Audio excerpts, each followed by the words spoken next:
महाराजा Sayajirao university अब विवादों का दूसरा नाम बन गई है। तब इस बार यूनिवर्सिटी की टेक्नोलॉजी फैकल्टी से जुड़ी हुई ये खबर सामने आई है। दरअसल टेक्नोलॉजी फैकल्टी में रीअसेसमेंट के पैसे भरे होने के बावजूद भी टेक्निकल गलती की वजह से फी रिफ्लेक्ट न होने पर एक छात्र का रीअसेसमेंट रुक गया था।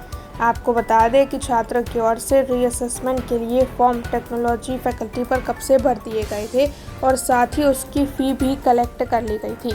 हालांकि सर्वर की खामी के चलते एक छात्र की फ़ी रिफ्लेक्ट नहीं हुई थी, जिसके मद्देनज़र उस छात्र का रीअसेसमेंट रुक गया था। परिणाम घोषित नहीं हुआ, तब इस मामले की पेशकश करने छात्र इकट्ठा होकर टेक्नोलॉजी फैकल्टी के डीन के पास पहुंचे थे। इस मामले में टेक्नोलॉजी फैकल्टी के डीन प्रोफेसर धनेश पटेल की ओर से छात्रों की पेशकश सुनने के बाद जल्द से जल्द इस समस्या को सुलझाने की बात बताई गई। दरअसल डीन का ये कहना है कि इस मामले में प्रोसेस चालू है और आने वाले वक्त में ऐसी गलती न हो उसका ध्यान भी रखा जाएगा।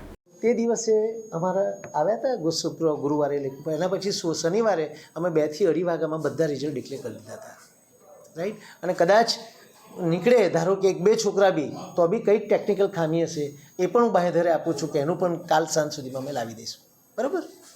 અને મીડિયા સમક્ષ ફરીથી કહું છું કે આજે ફેકલ્ટી ઓફ ટેકનોલોજીના દરેક દીકરાઓ, છોકરાઓ, છોકરીઓ એ મારા છે, એમના માટે હું હંમેશા પ્રયત્નશીલ છું। હું સવારે 7:30થી કામ કરું છું એમના માટે, ને મેં ક્યારેય એમને અન્યાય નથી થવા દીધો ને થવા પણ નહીં દઉં। યા તમારી સમક્ષ અમારે એક સ્ટુડન્ટ ઊભા છે, એમને પણ ખબર છે, એ ક્યારેય એમને પણ એ પણ પોતે જાણે છે। અન્યાય છોકરાઓ માટે હું હંમેશા હાજર રહું છું અને નહીં થવા દઉં, બરાબર। મારું નામ doctor Dhanesh Patel, dean faculty of technology and engineering. અને ફરીથી કહું છું તમને કે આ છોકરા મારા છે, એના પ્રત્યે કોઈ અમારું દ્વેષભાવ કેવું છે નહીં। અને એક ટેકનિકલ કારણોસર થોડો મુદ્દો થઈ ગયો, હવે એનો પ્રશ્ન અમે રિઝોલ્વ કરી દઈશું। એટલે હું એમની સાથે જઈને અમે કરાવું છું યુનિવર્સિટીમાં પોતે, પછી તો સાહેબ શું કરું। ટેકોમાં ભણું છું અને 3rd યરમાં હું, ને મારે રજૂઆત એ છે કે રીએસેસમેન્ટ મેં ફી ભરી દીધી છે, તો મારું ફીમાં પેન્ડિંગ બતાવે છે, તો મારે શું કરવાનું?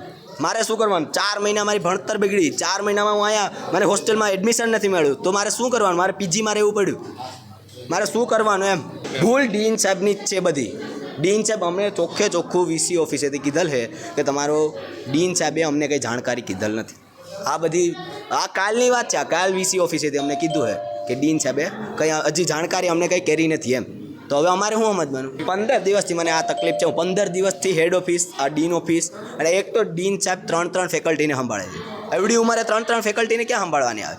એક ફેકલ્ટીને સંભાળાતી નથી, તોય 3 એમ 5 કલાક તો એને વેઇટ કરવો પડે, ત્યાં તો એ આવે છે। મારે કાં જોઈએ છે ભણતર, કાં તો ગણતર, હવે વળતર, 2 વસ્તુ જોઈએ છે મારે। હવે 4 મહિના મારા બગડ્યા, તો 4 મહિનામાં હવે શું કરીશું? 4 મહિના મારા જાય એનું શું કરીશું? ડીન સાહેબ કંઈ નહીં, વાત ગોળ ફેરવે છે, બીજું કંઈ નથી કરતા, કે આવી જશે, હા બેટા એ જ।